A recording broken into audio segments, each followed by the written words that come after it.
अच्छा, जिस तरीके से ये बात आप कह रहे हैं कि बढ़ाई जा रही है, बात आगे से आगे चलती जा रही है, तो लग क्या रहा है मालिक साहब की ज़्यादा मुश्किलात खड़ी होने वाली हैं बानी पीटीआई के लिए और अली अमीन गंडापुर के लिए और after the statements that he is giving?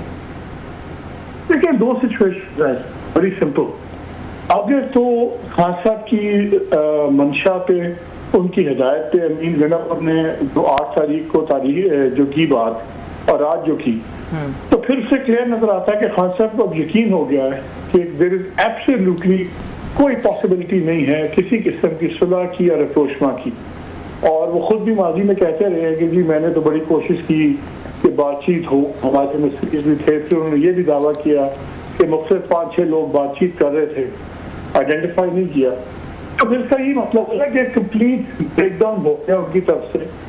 फिर लास्ट बयान आया था कि अब हमारी तरफ से कोई बात नहीं करेगा, कोई किसी को कांटेक्ट नहीं करेगा। अब उसके बाद सिवाय एक फुल फ्लेज कॉन्फ्लिक्ट के ऑप्शन रह क्या जाता है। ये तो है एक सिचुएशन अगर खान साहब की मंशा से हुआ है। अगर उनकी मंशा से नहीं हुआ तो फिर तो और भी खतरनाक मूव है, क्योंकि फिर अमीन गंडापुर साहब क्या सोलो फ्लाई कर रहे हैं? क्या वो ये चाहते हैं कि खान साहब की मुश्किलात में इजाफा हो? क्योंकि अब ये देखिए कि 2-3 चीजें खान साहब के हक में जा रही थी। अभी नैब का जो अमेंडेड एक्ट आया है उसके अंदर उनको बहुत ज्यादा रिलीफ मिलेगी, तो शाखाना वाले रेफरेंस में है। फिर बार बार वो ये कहते थे और पार्टी कहती थी कि जस्टिस फायजी साहब बारिक हैं और बिल्कुल अक्टूबर में जब चेंज आएगी तो सुप्रीम कोर्ट 4 हल्के खोल देगी तो अब पूरा ये निज़ाम गिर जाएगा। तो अगर आपको रिलीफ नजर आ रही हो और आपको ये नहीं नजर आ रहा हो कि टॉप कोर्ट आपके ख्याल में आपके मुवाफिक हो रही है, तो फिर तो इंसान उन चीज़ों को थोड़ा इंतजार करता है। सो आई थिंक कि मुझे ये बहुत ज़्यादा गुस्सा और डिसअपॉइंटमेंट नज़र आ रही है खान साहब को, जब मुझे लगता है कि बिल्कुल यकीन हो गया है कि नो मैटर व्हाट हैपन्स उनसे एस्टैब्लिशमेंट ने ना बात करनी है, ना अभी निगोशिएट करना है, ना कोई सेटलमेंट करनी है।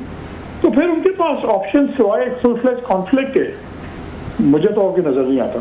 जी मालिक साहब, बहुत शुक्रिया सर, आपने ज्वाइन किया।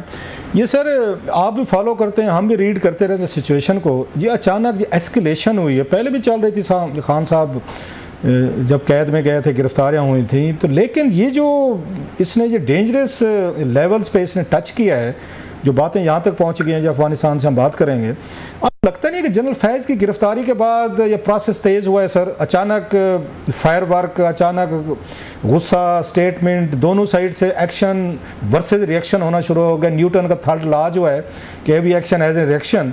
को लगता है आपको जनरल फैज़ की गिरफ्तारी से कि वहाँ पे कोई ऐसी चीज़ें आई हैं, लोगों ने कहना शुरू कर दिया, स्टोरीज आना शुरू हो गई, ISPR ने भी कह दिया जनाब कि वहाँ पे कि हम ये फौजी ट्रायल की तरफ उन्होंने इशारा दिया। आप इसको समझते हैं कि जनरल फैज़ गिरफ्तारी वाज अ टर्निंग पॉइंट जिसके बाद ये सिचुएशन ऐसे ये ख़राब हुई है सर? डॉक्टर साहब, मैं इसको जनरल फैज़ की गिरफ्तारी को कॉन्सिक्वेंस समझता हूँ। मैं उसकी वजह से बाकी चीज़ों को कॉन्सिक्वेंस नहीं समझता। बहुत सी चीज़ें बहुत अच्छी चल रही थी, बहुत सी चीज़ें इसको अंग्रेजी में कहते हैं रीच अहेड, पहुँच गई हुई थी। मेरा ख्याल है जनरल फैज़ की गिरफ्तारी ही उसी की गई है जब ये फैसला हो गया एट द हाईएस्ट लेवल कि अब पीछे नहीं हटना और चीज़ों को जहाँ लॉजिकल कंक्लूजन पे लेके जाना है। तो जनरल फैज़ की गिरफ्तारी मेरा ख्याल है कोई अनफोर्सीन या अनप्लान या अचानक नहीं थी और उसके कॉन्सिक्वेंसेस भी सामने हैं।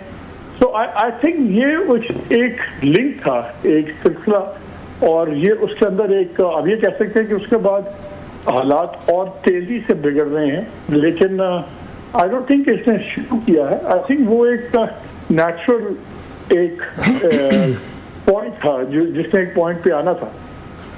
उसके बाद तो चीज़ें पब्लिक होना शुरू हुई है ना, हमें जनरल फैज़ के बारे में ISPR भी आए, उन्होंने प्रेस कॉन्फ्रेंस की, और चीज़ें सामने आई, लेकिन उससे पहले तो सारा सिलसिला बहुत महीनों से चल रहा था।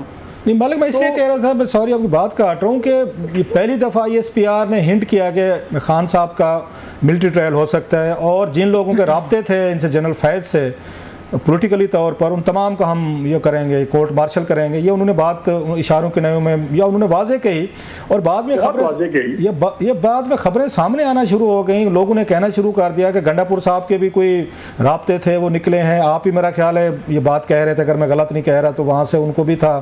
फिर वो खान साहब को भी कहने लगे, बाज़ लोग के वहाँ से भी राब्ते थे, उनके भी कोई एविडेंसेज हैं। फिर पता चला कि लोग कोई वादा माफ गवाह बन गए, कुछ वहाँ पे गवाहियाँ आ गई हैं। तो उन्हें तो ये फील हुआ है कि शायद जनरल फैज़ के साथ हम तीनों चारों का एक ट्रायल होगा। So that's the reason they reacted.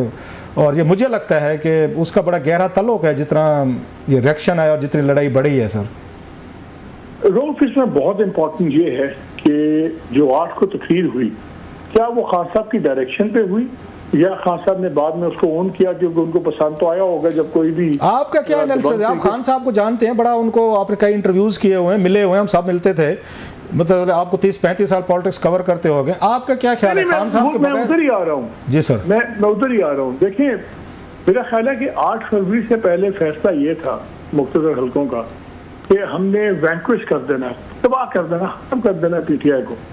जब 8 फरवरी का इलेक्शन आया और जिस तरह वोटिंग हुई, तो ये तो सबको समझ आ गई कि भाई आप वैंक्विश नहीं कर सकते पार्टी को। फिर आई थिंक प्लान बी शुरू हुआ कि जिसमें आप कहते हैं अच्छा हम वैंक्विश नहीं कर सकते तो पार्टी को कंट्रोल करें। अगर पार्टी कंट्रोल आप करना चाहेंगे तो आप कैसे कंट्रोल करेंगे? कि जब तक खान साहब अंदर हैं, पहली तो कोशिश ये है कि वो एंडलेसली अंदर हैं और एक के बाद दूसरा मुकदमा, और जब तक वो अंदर हैं आप एक ऑल्टरनेट लीडरशिप तैयार करें जो मैनेजेबल हो। अब इस वक्त आप एक चीज देखिए कि अली मीन गुड्डापुर साहब हमेशा से ही वो इस समय बोलते हैं, कभी कई बार तो बहुत ही बेहुदा सी बात भी कर देते हैं, जैसा इस बार में जर्नलिस्ट के बारे में की, सब कुछ किया, वो अलग चीज़ है, लेकिन उनका एक पर्टिकुलर स्टाइल है, सब कुछ है। इस वक्त ये देखिए खान साहब के बाद इस वक्त पार्टी में क्या कोई अनडिस्प्यूटेड लीडर है? वो इस वक्त अली मीन गुड्डापुर है। 8 से पहले अनडिस्प्यूटेड लीडर नहीं थे। पहले सिस्टमैटिकली केपी के अंदर जितने उनके राइवल थे जो उनको चैलेंज कर सकते थे, उनको सबको रास्ते से हटा दिया गया।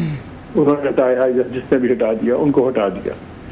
आप मुझे बताएं कि एक जो पीटीआई के नजदीक सबसे बड़ा जलसा हो रहा हो, इतने महीनों की कोशिश के बाद इजाजत मिले, क्या उससे एक दिन पहले आपको समझ आती उमर अय्यूब का रेजिग्नेशन? मेरी जो समझ से बालातर है। केपी में इस वक्त कोई भी नहीं रहा, केपी की डोमेस्टिक पॉलिटिक्स में भी और ओवरऑल पीटीआई की पॉलिटिक्स में इस वक्त एक ही अनडिस्प्यूटेड लीडर हैं, वो हैं अमीन गुड्डापुर साहब। क्या अमीन गुड्डापुर साहब टेम्पररी ऑल्टरनेटिव वो हैं leadership? I don't know, because अगर तो खान साहब की मंशा से वो 8 वाली तकरीर है, फिर तो टोटल स्टोरी और है। अगर खान साहब की मंशा या हिदायत के ऊपर वो स्पीच नहीं हुई, तो फिर आपको गुड्डापुर साहब को भी एक टोटल दूसरी लाइट में देखना चाहिए और शायद देखना भी पड़े। मैं इस बात को यहीं पर रुकूंगा। नहीं, खान साहब ने तो अगले दिन जब उनसे पूछा गया तो उन्होंने तो बड़ा सख्त बयान जारी किया, आपने भी यकीनन सुना होगा। उन्होंने कहा जनाब गुड्डापुर साहब ने बिल्कुल ठीक बातें की और जो लोग वजाहतें कर रहे हैं, माफिया मांग रहे हैं, उनको शर्म आनी चाहिए, वो बुज़दिल हैं, वो पार्टी में मत रहे हैं। He was referring to Umar Ayub और बैरिस्टर गौहर। तो खान साहब ने तो इतना बड़ा तो उन्होंने तो बैरिस्टर गौहर और उमर अय्यूब को उन्होंने वो कर दिया है, रगड़ के रख दिया है। वो उमर अय्यूब तो जस्टिस से एक दिन पहले फारिग किए नहीं, उन्होंने अगले दिन उन्होंने माफी मांगी ना जाके जी कि यूं नहीं हुआ, ऐसे नहीं हुआ, मतलब ये नहीं था, माफ कर दे। मैं कुछ और बात कर रहा हूँ, मैं समझिए। उमर अय्यूब क्या कोई पार्टी का सेक्रेटरी जनरल इतने बड़े इवेंट से एक दिन पहले रिजाइन करता है? नोबडी हैज आस्क्ड हिम कि यार तुमने इतने क्रिटिकल पॉइंट पे क्यों रिजाइन किया? तो वो रेजिग्नेशन ऑर्डिनरी रेजिग्नेशन नहीं है। यही उमर अय्यूब थे जब 1-2 माह पहले इन्होंने रिजाइन किया या इनको कहा गया रिजाइन करने का, तो पूरा उन्होंने एक पार्टी के अंदर एक पूरा ड्रामा हुआ, इसमें लोग खड़े हुए सेशन में, उन्होंने कहा नहीं आप वापस लें रेजिग्नेशन। फिर एक डेलीगेशन खान साहब के पास, फिर खान साहब ने कहा कि नहीं उसको रेजिग्नेशन वापस ले, और फिर महीने 1.5 के बाद आप दोबारा फारिग हो जाते।